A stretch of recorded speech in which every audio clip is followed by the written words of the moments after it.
No, it was great to come back here and do the music that I've always wanted to do, and do it here because the vibe is here, I think. Because when you're in Japan, you got that vibe, which is different. Completely different, right? Different. It's all vibe. It's you know, it's funny. I was thinking the other day of that.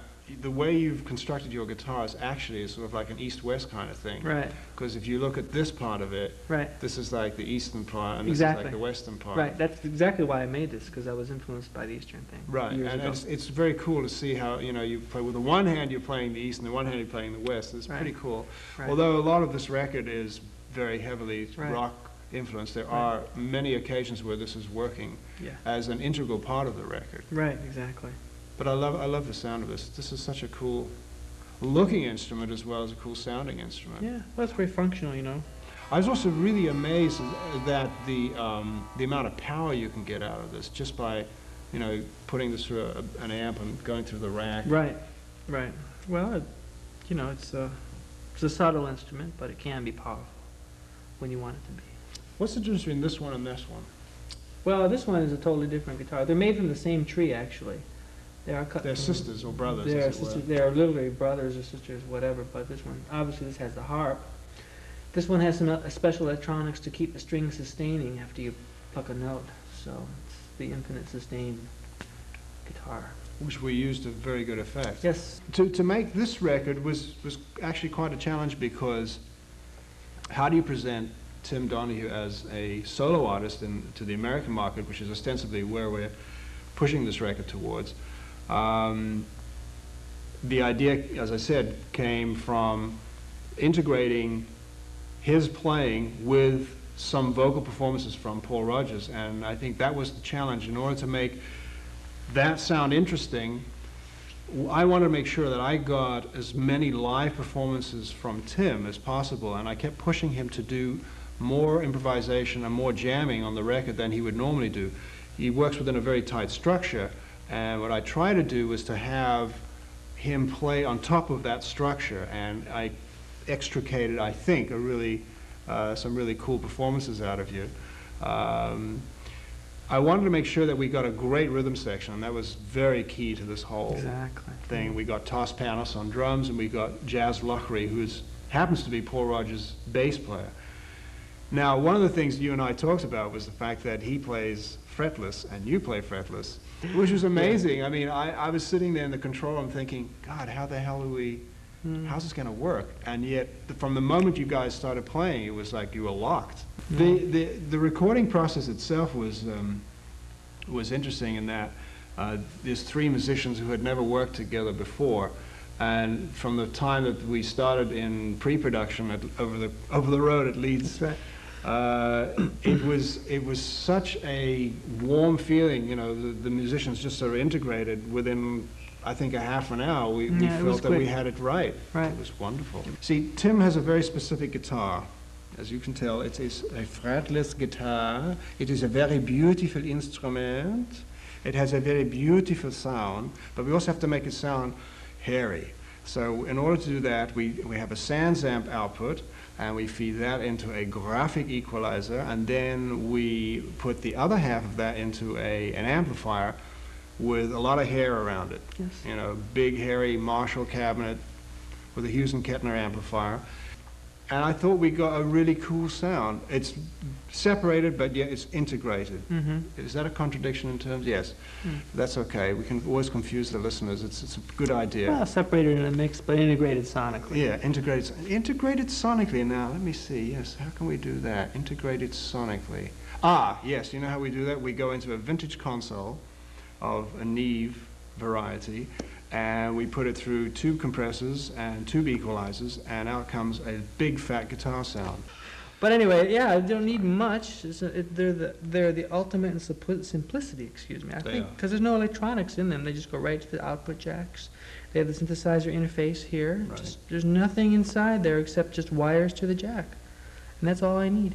Same thing with this, but this has the sustainer, which we've used to pretty good effect. This is amazing when you hear the sustainer and You just touch a string and you get, yeah, depending on what note you're hitting, you can get the higher harmonic or the lower harmonic. Right. That's so cool. Yeah, you can switch it here. So that's what these electronics are.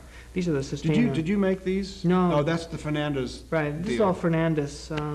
This gear. and this is Fernandez. Yeah. Okay. Yeah. I think I might have them put one of these in the other guitar as well. That would be cool. Because I only have it in this one, and we were actually testing it out on the fretless to make sure it did work, and it worked beyond our expectations. So Eddie has been instrumental in shaping this album right from the very beginning. As you said, you mentioned the idea of having vocals on the album, because it was originally supposed to be an instrumental album. Right. And now, obviously, I'm sold on the idea. Very much sold on the idea of vocals. And I was all for the idea in the first place, as long as there was someone that I thought, could lend some validity to the music. Validity, right. And just really make the music what we want it to be. And obviously that was Paul Rodgers, and he did a wonderful job. It was a pleasure to work with Paul, but it was a real pleasure to work with Eddie, because he just, had this incredible ability to shape the music. I mean, and in every way, tonally, from a playing point of view, from recording, every aspect possible was shaped by Eddie's production, vision, and that is what Well, I thank you. I've always hoped to have someone that can really get into the music and really shape it, and pull something out of you. And pull something out, which is literally what you did many times, and I'm very happy for that. But I remember when we were in the meeting in L.A., you were telling me about, we were talking about a particular song, and you said it needed this particular kind of solo, And I said, geez, really, I don't know if I could play that kind of solo.